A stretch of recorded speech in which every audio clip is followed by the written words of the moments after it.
Deep inside the Humanities Building, We've been around for 27 years now. the sound of music flows from room 2625. It's basically just a group of guys who love to sing and also love to have fun with each other.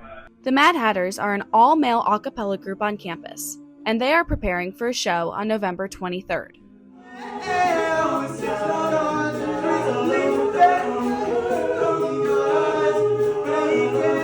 We've recently upped our rehearsals from 2 hours to 3 hours. We like to learn about 5 new songs every semester, which can be a challenge. We're trying to figure out ways to kind of like not only know the music, but emotionally connect with it. Tenor Kevin McNeil joined for the music, but stayed for the harmony. I didn't do anything musically my fall semester freshman year, so I was kind of looking for something to get back into music just because I missed it and I kind of missed that camaraderie. I put a lot of pressure on myself in high school with performing, and this seemed like a very good outlet to get the same performing aspect, but also get kind of just the fun, camaraderie, brotherhood, close-knit connection aspect, and that's been everything I could have asked for. Not only are the Mad Hatters in tune with the music, but they are completely in sync with each other.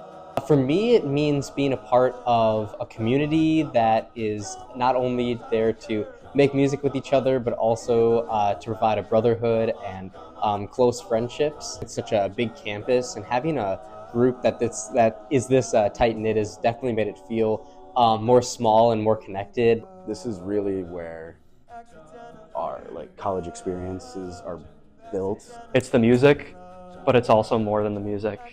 It's the intros, the goofing around on stage, it's the videos. So I think all that wrapped up into one kind of summarizes what it's like to be a Mad Hatter.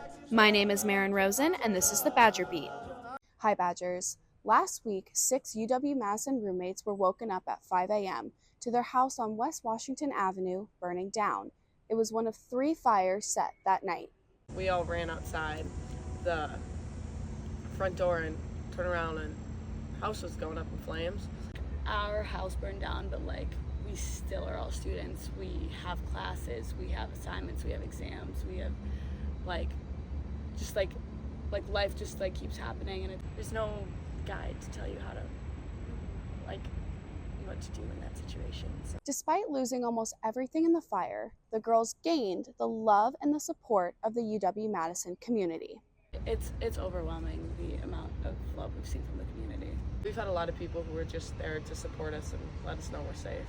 It's been amazing, even seeing the GoFundMe, and there's over 400 donations now, and going through the names and being I just feel so loved by everyone. Everyone is just so generous. They have raised over $26,000 from their GoFundMe, far exceeding their goal.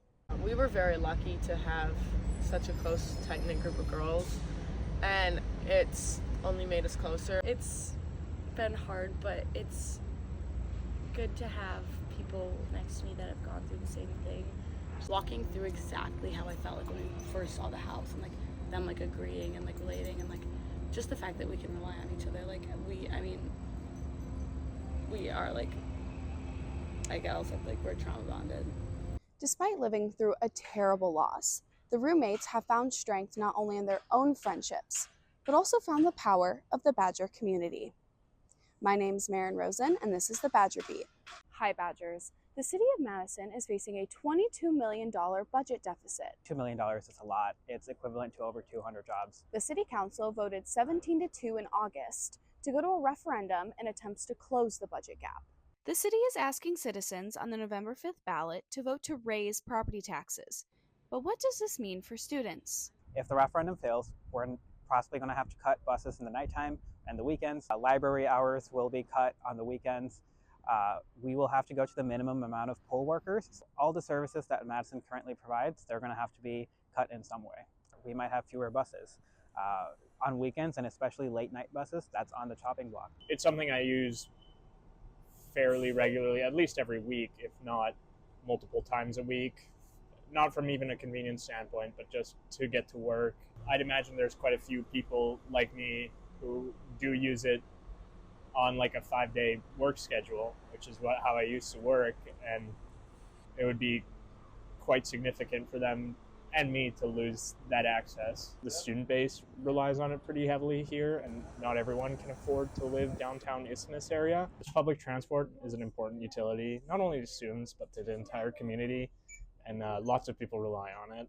And so if there's no other way, cutting bus routes is, in my mind personally, much worse than an increase in property taxes. When I ran for District 8, I ran with the intention of uplifting the student voice, and we've been pretty successful in doing so. If the referendum fails, it will be a huge detriment.